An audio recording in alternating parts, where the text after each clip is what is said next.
Hi guys, so in this video I have a Honda TRX 250. You see on the yellow and red wire there's a small bit of the copper exposed.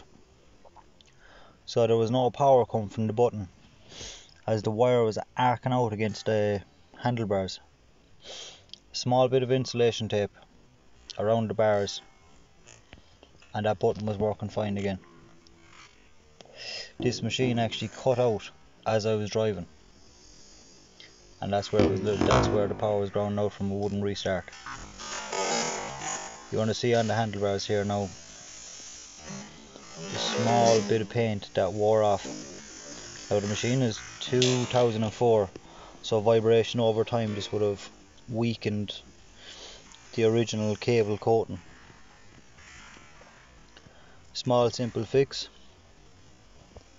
but that was it. The quad was fixed after that.